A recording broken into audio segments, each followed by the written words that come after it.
ሰላም ዛይንቴክ በአዲስ ቪዲዮ ተመልሼ መጥቻለሁ።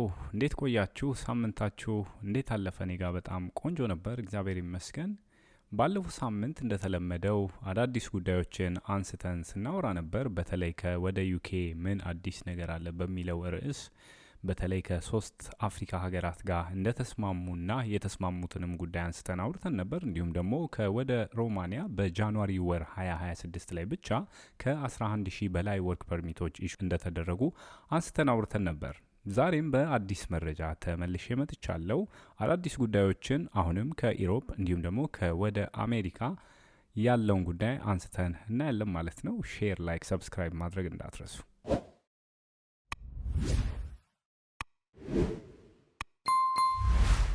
እሺ ወደ መጀመሪያው መረጃ ስንሄድ ከሮማኒያ ነው የምንጀምረው ማለት ነው። እንደምታውቁት በተለይ በኢሚግሬሽን ጉዳዮች ላይ በየጊዜው ሌጅስሌሽኖችን አሜንድ የማድረግ ዜናዎች ይነሳሉ። እሱ ላይም ነው የተጠመዱት ማለት ይቻላል። በዚህ ጊዜ አሁንም ተወስኖ የተዘጋጀ ነገር የለም። በተለይ በአዲሱ በኤመርጀንሲ ኦርዲናንስ ጉዳይ ማለት ነው።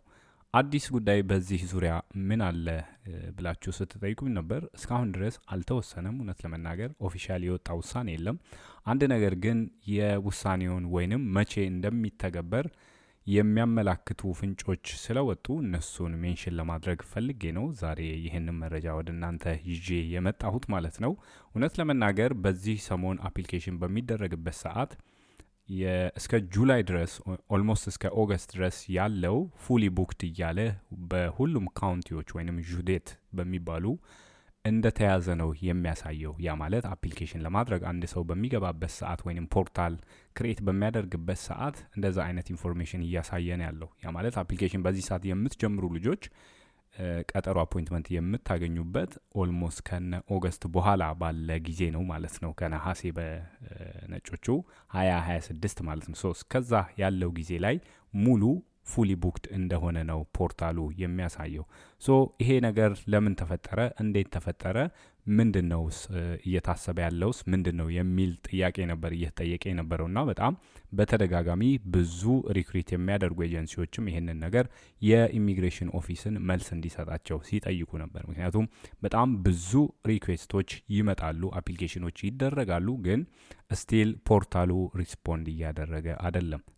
እስከ ጁላይ 2026 ያለው በሁሉም ኦልሞስት ወደ 41 የሚሆኑ ካውንቲዎች አሉ ሮማኒያ ውስጥ።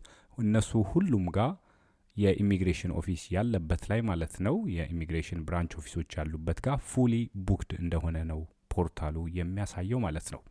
ኦገስት ላይ ያለውን ግን ብሎክ አድርገውታል ራሳቸው። ለምንድን ነው ብሎክ የተደረገው የሚለው ጥያቄ ሲመጣ ምክንያቱም ከኦገስትም በኋላ እስከ ሴፕቴምበርም ባለው ጊዜ ሰው ቡክ ማድረግ ይፈልጋል፣ አፖይንትመንቶችን መያዝ ይፈልጋል፣ ፊዚካል ሰብሚሽን ለማድረግ ማለት ነው።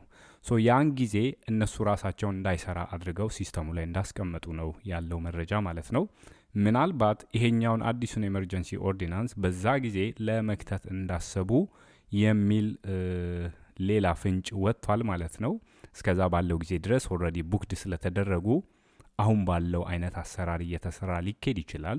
ግን ከዛ በኋላ ለሚኖረው አሁን እየተከራከሩበት ያለው ኤመርጀንሲ ኦርዲናንስ በኢሚግሬሽን ጉዳይ አፕላይ ሊደረግ ይችላል ማለት ነው ከኦገስት 2026 ጀምሮ። እሺ ወደ ሁለተኛው መረጃ ስገባ ደግሞ የአውሮፓ ህብረት ከ3 ቀን በፊት አንድ አዲስ ጉዳይ አስተላልፏል። ጉዳዩ ምንድን ነው? ደሞም አፕሩቭ እንዳደረጉት ነው መረጃው የሚያሳየው ማለት ነው። በምን ጉዳይ እንደሆነ አብረን እናያለን ማለት ነው። እንደምታውቁት የዩሮፒያን ዩኒየን በተለይ በአሳይለም ሲከሮች ላይ ብዙ ሌጅስሌሽኖችን በየጊዜው ያጸድቃሉ፣ ይወስናሉ፣ የሚሻሩም አሉ፣ እንዲስተካከሉ የሚተቹም በየጊዜው ይወጣሉ። በተለይ የዩሮፒያን ዩኒየን ሀገራት አባል ሀገራት ከሌሎች ወይንም እነሱ በጣም ሴፍ ናቸው ብለው ከሚያስቡ ሀገራት ጋር አግሪመንት እያደረጉ የአሳይለም ሲከሮችን ሪጀክት እያደረጉ ወደዛ የመመለስ ስምምነቶችን በየጊዜው ያደርጋሉ። ግን ያው ምን ያህል ሰክሰስፉል እንደሆነ ያው የሚታወቀው ነው። በተለይ ከሩዋንዳ ጋር የነበረውን ጉዳይ ታውቃላችሁ፣ ዩኬ የነበራትን፣ እንዲሁም ደግሞ ኢታሊ ከቅርብ ጊዜ ከአልባኒያ ጋር እንደዛው ማለት ነው። ጀርመንም እንደዚሁ ስታስብ ነበር። አሁን ላይ ከ3 ቀን በፊት አፕሩቭ የተደረገ አንድ ሌጅስሌሽን አለ። ምንድነው? ይሄኛው ጉዳይ በተለይ የኢሮፒያን ፓርላሜንት ቮት ያደረጉት ወደ 396 ድምጾች ናቸው አይ ቲንክ የተሰጡት ወደ ሶስተኛው ዓለም ሀገር ማለት ነው ሴፍ ተብሎ ወደሚታሰቡበት ሀገር አሳይለም ሲከሮችን ወደዛ ለመመለስ እንዲመለሱ የሚያስማማ ወይንም የሚወስን አንድ ጉዳይ ነው እነሱም አብረው አፕሩቭ ያደረጉት ማለት ነው። ይሄኛው የኢዩ ካንትሪስ ቀጥታ አሳይለም ሲከሮችን ሪጀክት ተደርገው ትራንስፈር እንዲደረጉ የሚልና ወይንም ጉዳያቸውን እዛው ሆነው እንዲከታተሉ የሚሉ ጉዳዮችን ነው አንድ ላይ የሚያነሳው ማለት ነው።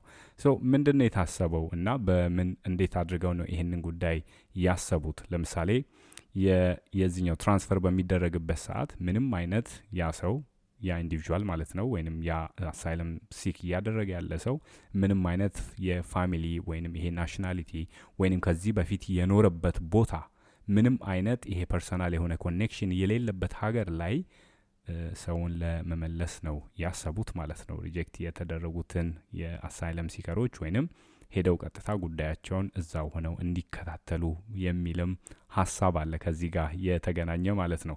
ሶ ይሄኛው አዲሱ ሩል ለኢዩ ስቴቶች ኢዝሊ ሪጀክት አድርገው አሳይለም ክሌሞችን ማለት ነው ቀጥታ ዲፖርት አድርገው ወደዛ ኪውክሊ ለመላክ ነው የሚያስቡት። ያ ወይንም ሊስት ውስጥ ያሉ ሴፍ ተብለው የታሰቡ ሀገራት ከዛ ያለ ሰው ከሆነ ማለት ነው። ለምሳሌ የትኞቹ ሀገራት ናቸው እዛ ሊስት ውስጥ ያሉት የሚለውን ከዚህ በመቀጠል አንድ ላይ እናያለን ማለት ነው።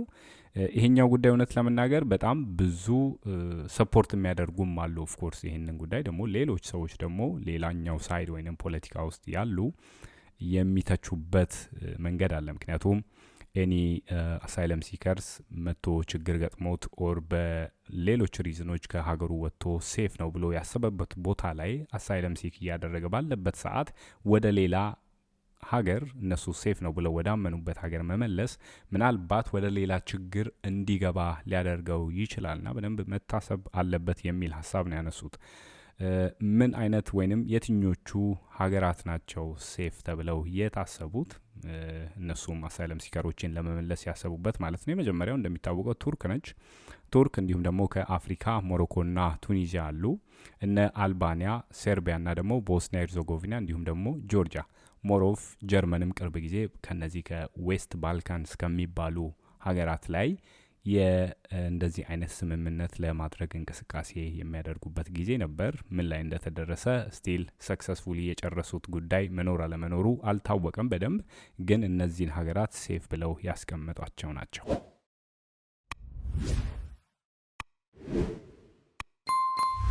እሺ ወደ ሶስተኛው መረጃ ስገባ ደግሞ ከወደ ዩኤስ ማለት ነው። ዶናልድ ትራምፕ እንግዲህ ወደ ስልጣን ከመጣ ጊዜ ጀምሮ እንደምታውቁት ብዙ ነገሮችን ቀድሞም ፕሮሚስ ያደረጋቸውን ነገሮች በሱ የስልጣን ጊዜ ብዙ ሰዎችን ዲፖርት የማድረግ አላማ ነበረው።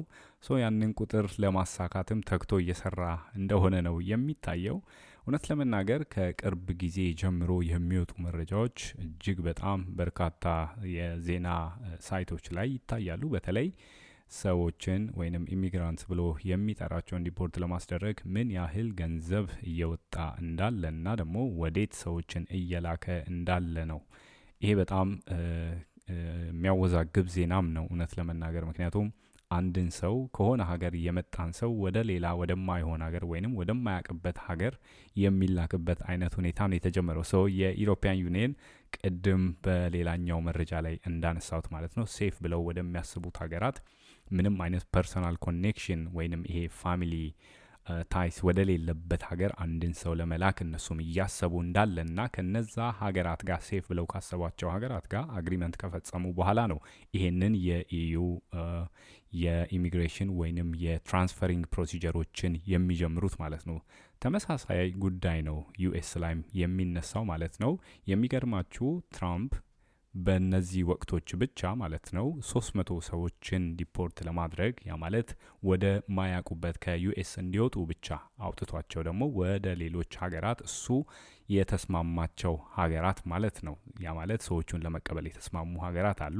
ወደ እነዛ ሀገራት ለመላክ ብቻ ከ35 ሚሊዮን ዶላር በላይ ነው ስፔንድ ያደረገው ማለት ነው። ሶ ይሄኛው በጣም ኮንትሮቨርሻል የሆነ የኢሚግሬሽን ፖሊሲ ነው። እውነት ለመናገር ወደ 300 ያህል የሚሆኑ ማይግራንትስ ናቸው ምንም አይነት ሪል ኮኔክሽን ወደ ሌላቸው ሀገራት ነው የተላኩት ማለት ነው። ለምሳሌ ሊስት ውስጥ ያሉ ሀገራት ወይንም አክሴፕት ያደረጉ የትራምፕን ፕሮፖዛል አክሴፕት አድርገው የምትልካቸውን ሰዎች እቀበላለው እዚህ ኔጋ ይቆያሉ የሚል ስምምነት ያደረጉና ከሱም ገንዘብ የተቀበሉ ሀገራት አሉ። እዛ ሊስት ውስጥ የምናያቸው የመጀመሪያው ኤልሳልቫዶር ነው። ኤልሳልቫዶር ላይ ወደ 250 የሚሆኑ የቬኔዙዌላ ዜጎች ገብተዋል ማለት ነው። ወደዛ አክሴፕት አድርጋለች ኤልሳልቫዶር። እንዲሁም ደግሞ በጣም ሰፊውን ካሉ ከ300ዎቹ ላይ አብዛኛውን ቁጥር የተቀበለች ነች። ኢኳቶሪያል ጊኒያ አለች እዚህ ውስጥ። ኢኳቶሪያል ጊኒ በነገራችን ላይ የኢትዮጵያ ዜጎችም ዲፖርት ተደርገው ከዩኤስ ወደዛ እንደደረሱ የሚያሳይ መረጃ አለ። የተወሰኑ የአፍሪካ እንዲሁም ደግሞ የሌላ ሀገር ዜጎችም ወደ ኢኳቶሪያል ጊኒ እንደደረሱ ነው የሚያሳየው። እንዲሁም ደግሞ ሩዋንዳም አለችበት እዚህ ሊስት ውስጥ ማለት ነው። ፈንዶችን ሪሲቭ አድርገዋል። እንዲሁም ደግሞ በተወሰነ ስደተኞችን ተቀብላለች። ኢስዋቲኒ እሷም እንዲሁ በትንሽ ቁጥር ተቀብላለች። ፓላው እንዲሁም ደግሞ በጣም ስሞል እቺ ትንሽዬ የፓሲፊክ አይላንድ ኔሽን ነች። ከነሱ ጋርም እንግዲህ አግሪመንት አድርጎ ነው ትራምፕ እነዚህን ዜጎች ወይንም ወደሱ ወደ ዩኤስ የገቡትን ሰዎች መልሶ ወደዛ ሀገር የላካቸው ማለት ነው። ስለዚህ ወደ 5 የሚሆኑ ሀገራት ናቸው ከሱ ጋር ስምምነት አድርገው ገንዘብ ተቀብለው ያ ማለት የምትልካቸውን ሰዎች እኛ ጋር እናቆያለን በሚል ስምምነት ማለት ነው። ምንም አይነት ፐርሰናል የሆነ ሪል የሆነ ኮኔክሽን ወደ ሌላቸው ሀገራት ነው ሰዎቹ የተላኩት ማለት ነው። እነዚህ ወደ 300 የሆኑ ኢሚግራንትስ ኦልሞስት በፐር ፐርሰን ማለት ነው አቭሬጅ ይሄ ዋጋው ሲወጣ በዩኤስ ዶላር ወደ 116,000 ያህል ነው ማለት ነው የተከፈለው። ያ ማለት ኦልሞስት ከ1.1 ሚሊዮን ማለት ነው ፎር ኢች ኦፍ 7 ዲፖርቲስ። ሩዋንዳ ላይ የተላኩት ለምሳሌ በትንሽ ቁጥርም ቢሆን ያን ያህል ነው። ከዛ በተጨማሪ ደግሞ እንዲሁም ደግሞ በሚሊየንስ ነው እንደገናም የወጣው ለፍላይቶች ማለት ነው። ቀላል አይደለም። ምክንያቱም ከዩኤስ በቻርተር ፕሌን እየተደረገ ወደ እያንዳንዱ ሀገር መላክ እጅግ በጣም ኤክስፔንሲቭ በሆኑ ኤርክራፍቶች ነው እየተላክ ያለው። ኦብቪየስሊ ይታወቃል። ብዙ ወጪ ነው የወጣው ማለት ነው።